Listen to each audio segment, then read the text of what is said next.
Bonjour et bienvenue à tous. Alors aujourd'hui on va commencer une nouvelle série de vidéos qui va traiter de l'électrodomestique.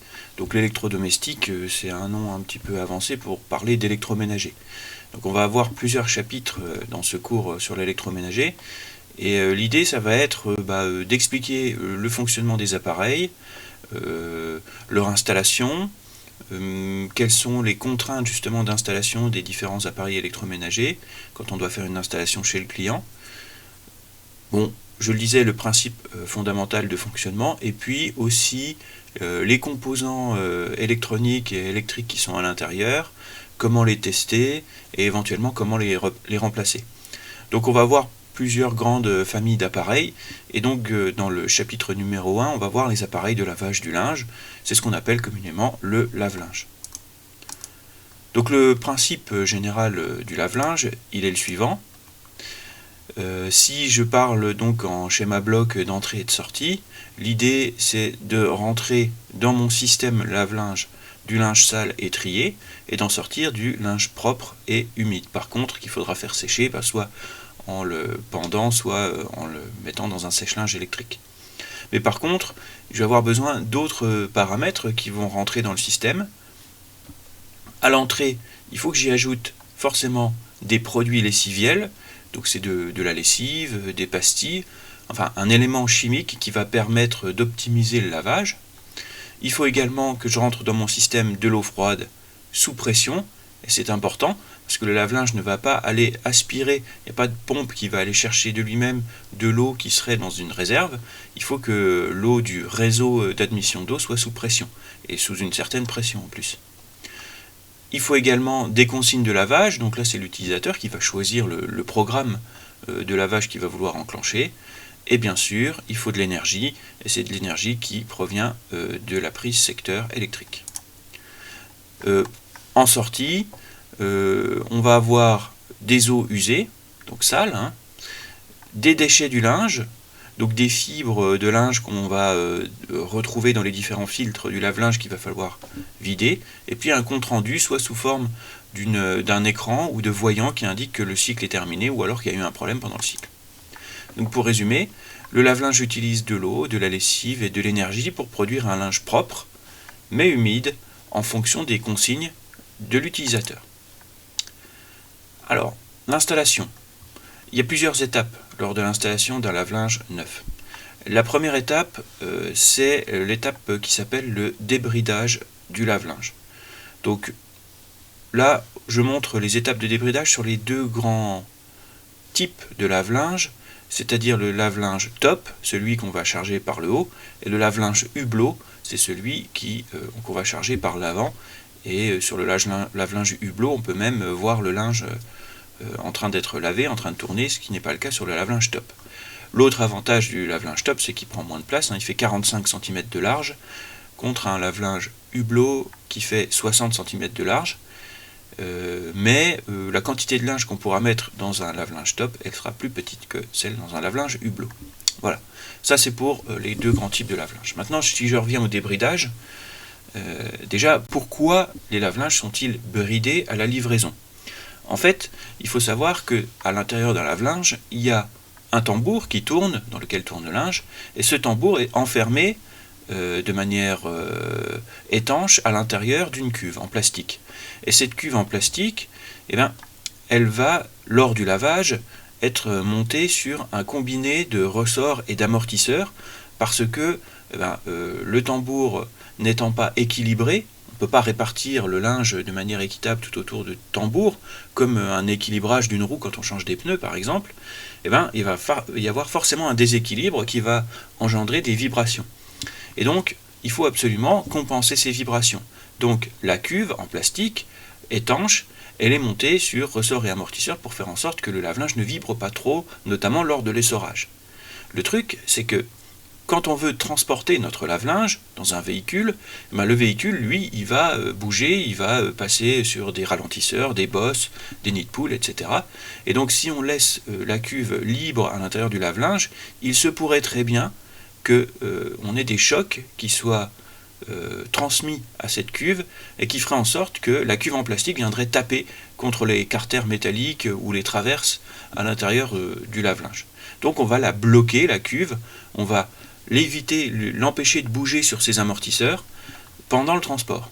Par contre, il faut absolument que lorsqu'on installe son lave-linge, il faut libérer la cuve des brides qui les fixent. Donc si je reprends l'exemple du hublot, on a 3 brides à retirer à l'arrière. Donc ces brides, ça n'empêche pas le tambour de tourner, ça empêche juste la cuve de se déplacer librement sur son amortissement. Alors qu'est-ce que ça fait si on oublie de débrider un lave-linge lors de la livraison? On ne va pas avoir d'amortissement de la cuve, le tambour tournera quand même, le lave-linge fonctionnera, mais par contre, toutes les vibrations dues à la rotation déséquilibrée du linge à l'intérieur du tambour va être transmise à l'appareil. Et donc il va vibrer excessivement, et peut-être même avec les vibrations se déplacer de l'endroit où on l'avait calé. Donc, on débride le lave-linge, ça c'est la première étape, et si jamais on devait le retransporter lors d'un déménagement par exemple, il faudrait remettre ces brides, on les appelle les brides de transport également, sur le lave-linge. Donc on les démonte à l'installation, par contre il ne faut pas les perdre. Il faut les laisser au client, ou si c'est vous qui êtes le client, il faut les garder précieusement pour pouvoir les remettre lors d'un prochain transport. Donc sur un lave-linge hublot, on les retrouve, il y en a 2 ou 3 à l'arrière. Sur un lave-linge top, on les retrouve également sur l'arrière du lave-linge avec des barres de bridage. Donc la première étape de l'installation consiste à faire le débridage de la machine, c'est-à-dire retirer les brides qui maintiennent la cuve pendant le transport. C'est à ça que ça sert. Ça sert à ne pas abîmer le lave-linge pendant son transport. Bon, une fois qu'on a effectué le débridage, il va falloir le mettre à plat, faire la mise à niveau du lave-linge. Si le lave-linge n'est pas à niveau, le problème c'est que même quand la cuve est montée sur son combiné ressort amortisseur, il y a quand même des vibrations qui sont transmises au pied du lave-linge, et si le lave-linge n'est pas de niveau, avec ces vibrations, il peut très bien se déplacer avec les vibrations. Et en même temps, s'il est intégré dans une cuisine intégrée par exemple, il ne va pas être droit par rapport à l'intégration dans la cuisine. Donc on va faire la mise à niveau du lave-linge, et pour ça il y a des pieds réglables. Donc ces pieds réglables, c'est tout simple, il suffit de les visser pour les rentrer et de les dévisser pour les sortir. Et bien sûr, on n'oublie pas, une fois qu'on a fait la mise à niveau avec un niveau qu'on vient poser sur son lave-linge, on va bloquer les pieds avec le contre-écrou. Donc on dévisse le pied en plastique pour que on règle correctement le niveau de l'appareil, et une fois que le niveau est bien réglé, on vient remonter les contre-écrous contre le carter métallique pour pouvoir bloquer le réglage. Ensuite on réalise donc la mise à niveau de la machine, et si on est sur un lave-linge top, il y a souvent une roue amovible, donc une roulette de mobilité amovible, et si une roulette de mobilité amovible est sortie, il faut la rentrer. Voilà. Parce que ça, sur les lave-linges top, il suffit de sortir cette roulette pour pouvoir transporter plus facilement. Donc du coup, il y a 2 roulettes à l'arrière plus une à l'avant, et ça permet de déplacer plus facilement le lave-linge top. Et une fois qu'il est en place, on la rentre, parce que sinon il va se déplacer également. Ensuite, donc on a fait le débridage, on a fait la mise à niveau, il va falloir le raccorder aux arrivées d'eau. Donc pour le raccorder à l'arrivée d'eau, on va utiliser donc des raccords en 20-27 à visser. La plupart du temps c'est en plastique, et on n'oublie pas de mettre un joint caoutchouc pour éviter toute fuite au niveau de l'arrivée. Si l'installation est bien faite, il y a forcément un robinet dessus qui va permettre de réalimenter l'appareil en eau. Donc le lave-linge est raccordé au réseau d'eau par un flexible qui peut aussi être muni d'un aquastop. Alors si vous avez sur votre raccord d'arrivée d'eau un boîtier avec généralement un fil électrique qu'on voit courir le long du tuyau d'arrivée d'eau, en fait c'est une électrovanne, c'est-à-dire une vanne commandée électriquement, qui va faire que si l'appareil détecte une fuite, on va venir couper l'eau directement au robinet, pour éviter d'avoir des fuites qui se prolongent et avoir des dégâts des eaux qui peuvent engendrer des dégâts importants, notamment quand on est en appartement. Et donc le filetage de raccordement, c'est un diamètre de 20-27, c'est un diamètre de filetage classique en plomberie, et la pression, donc on a dit qu'il fallait que l'arrivée d'eau soit sous pression, la pression elle doit être comprise entre 0,5 et 10 bars. Si elle est inférieure à 0,5 bar, on n'est pas sûr que la pression d'arrivée suffira au remplissage de la machine. Et si on est supérieur à 10 bars, on n'est pas sûr que les électrovannes qui commandent l'arrivée d'eau arriveront à se fermer correctement à cause de la pression. En règle générale, dans les habitations, on a à peu près 3 bars. Donc après, il faudrait normalement vérifier la pression d'arrivée d'eau à chaque fois. Bon, on a connecté l'arrivée d'eau, maintenant il faut aussi connecter l'évacuation.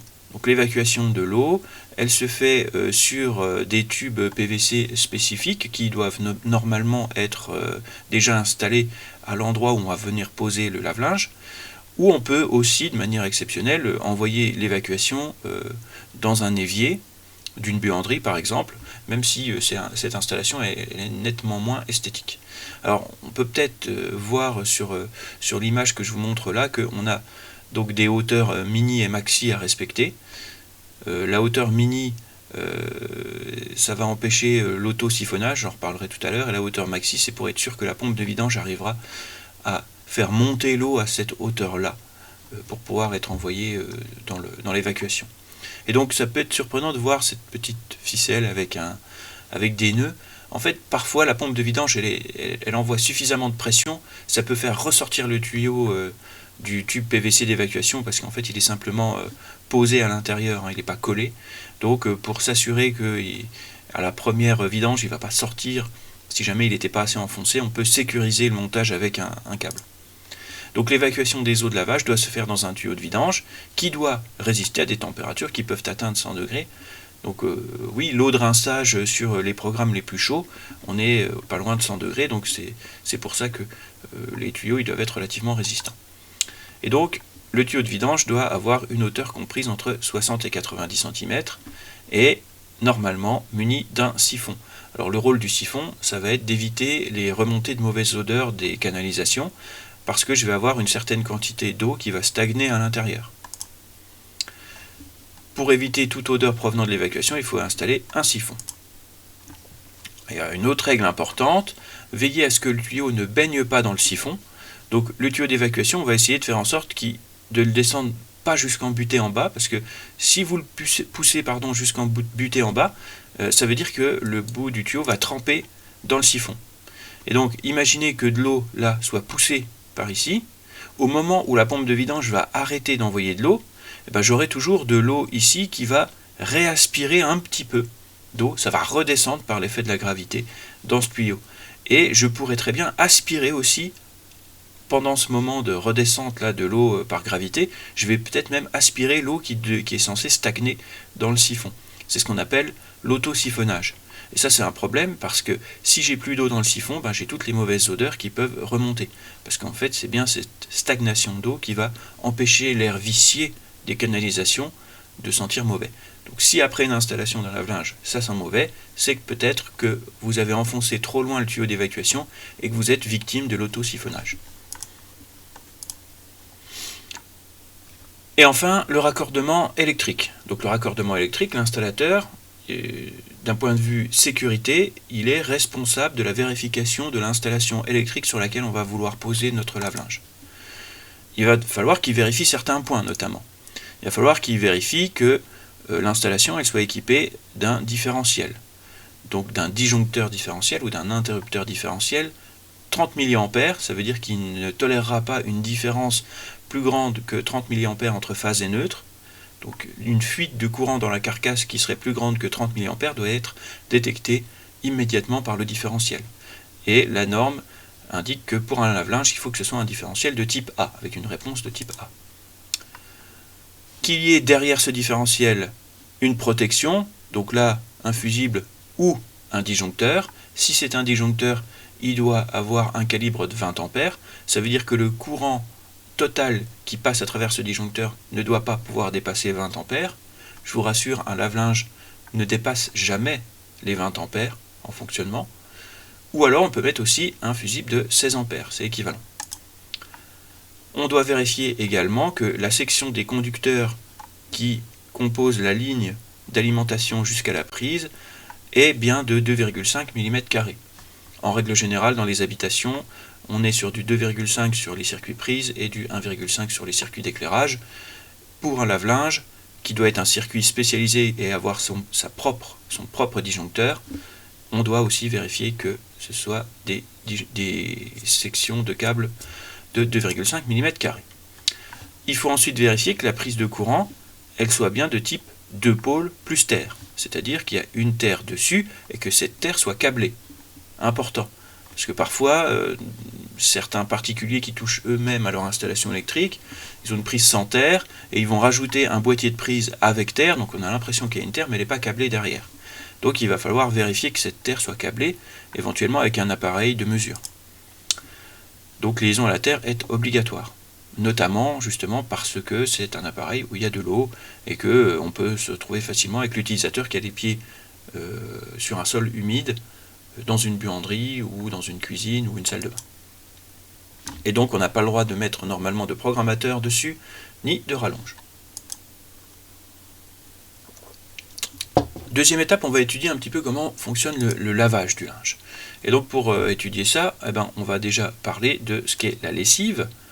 Donc la lessive, c'est des composés chimiques qui sont proposés par les professionnels de la chimie, et il y a plein de choses dedans. Alors on ne va pas faire le tour complet de tous les composants qui sont à l'intérieur, mais on peut notamment voir qu'il y a des choses qui empêchent la corrosion, qui empêchent la redéposition, qui contrôlent le niveau de mousse, etc. Donc il y a des tas de molécules qui permettent d'améliorer le lavage. La lessive, le produit lessiviel, il est normalement adapté au type de programme qu'on veut utiliser. Par exemple, si on veut laver du linge blanc, du linge de maison, du coton très résistant, etc., on est sur des températures de lavage qui sont assez élevées. Donc là, on va pouvoir utiliser des lessives en poudre ou en pastille. Et on peut utiliser aussi des liquides ou des lessives spécialisées, mais les lessives liquides sont plutôt destinées au lavage à plus basse température. Pourquoi ? Parce que les lessives en poudre, il va falloir atteindre une certaine température pour les dissoudre, pour les faire fondre. Et donc les lessives liquides, c'est plus facile de les dissoudre puisqu'elles sont déjà à l'état liquide. Donc le choix du type de lessive se fait en fonction du type de linge et puis de la température de lavage essentiellement. Pareil, sur le linge, on peut trouver différents types de fibres. On a les fibres dites naturelles, les fibres dites artificielles et les fibres dites synthétiques. Donc les fibres artificielles, c'est celles qui sont créées par l'homme mais qui imitent des fibres naturelles, alors que les fibres synthétiques, c'est notamment toutes les fibres à base plastique ou pétrole, quoi. Et les fibres naturelles, c'est celles qu'on trouve dans la nature, comme la laine, qu'on trouve sur la laine de mouton par exemple, ou la soie issue du ver à soie, le coton, etc. Coton issu d'une plante. Il existe de nombreux types de fibres textiles qui nécessitent à chaque fois un traitement particulier, donc là il faudra se référer au manuel de l'utilisateur. Et ensuite, en fonction du type de fibre, on n'a pas le même poids au niveau de la machine. Quand vous achetez une machine dite 5 kg, en fait, on va considérer que c'est 5 kg de coton. Mais on ne va pas avoir le même poids en fonction de la fibre qu'on va utiliser. Donc par exemple, une machine qui est estampillée sur sa pastille énergétique 5 kg tout court, on considérera que c'est 5 kg de coton sec. Important, sec. Mais par contre, ça correspond à seulement 2,5 kg de synthétique sec. Donc je ne pourrais mettre que 2,5 kg de synthétique sec dans une machine qui sera estampillée 5 kg. Pareil, si c'est de la laine se chargeant beaucoup en eau quand il est mouillé, c'est beaucoup plus lourd, donc on ne pourra mettre que 1 kg de laine dans une machine étiquetée ou estampillée 5 kg. Il est également nécessaire de trier le linge en fonction des étiquettes. Donc justement, chaque linge possède une étiquette qui va nous indiquer à quelle température on va pouvoir le laver, de 30 à 95 degrés. Cette étiquette va aussi nous indiquer si on peut traiter l'eau avec de l'eau de javel dans le compartiment qui va bien. Ça va nous dire également si on peut le mettre au sèche-linge, soit pas du tout, soit à basse température, soit à haute température au sèche-linge. Est-ce que je vais avoir le droit de repasser? et à quelle température. Donc pareil, on a un petit logo qui va nous indiquer ça. Et puis si vous n'avez pas le droit, ce sera le même logo mais barré. Donc pas le droit au séchage, pas le droit au repassage, pas le droit au chlorage, etc. Donc maintenant, comment fait la machine à l'intérieur pour effectuer le lavage? En fait, il y a plusieurs actions qu'il va falloir combiner à l'intérieur de la machine. Et donc, ces actions, il y en a 3, elles se combinent également avec le temps. Et finalement, on peut même dire qu'il y a 4 actions. Il y a 3 actions réelles, et la 4e action, c'est l'action du temps. Si on regarde ce qui se passe dans le tambour, l'idée, c'est pas de remplir le tambour, la cuve complètement d'eau pour que le tambour tourne complètement immergé. Déjà, ça l'empêcherait de tourner correctement, et ensuite, on perdrait l'action mécanique de lavage du linge. Parce que pour laver le linge, il va falloir à un moment donné avoir une action mécanique, c'est-à-dire le linge va être battu pour qu'il percute la surface de l'eau à une certaine vitesse, et c'est ça qui va agir pour faire un nettoyage de qualité. Et donc il nous faut plusieurs actions, c'est ce que je disais. Donc la chute du linge à l'intérieur du tambour, c'est l'action mécanique. Le chauffage de l'eau de lavage, ça, c'est l'action thermique, on va augmenter la température. Le produit lessiviel, la lessive qu'on met dedans, c'est l'action chimique, et on va combiner ça avec le temps. Alors pourquoi je vous ai fait ce petit schéma-là? En fait, il va indiquer qu'en fonction du programme, on va donner l'accent sur une ou plusieurs des actions.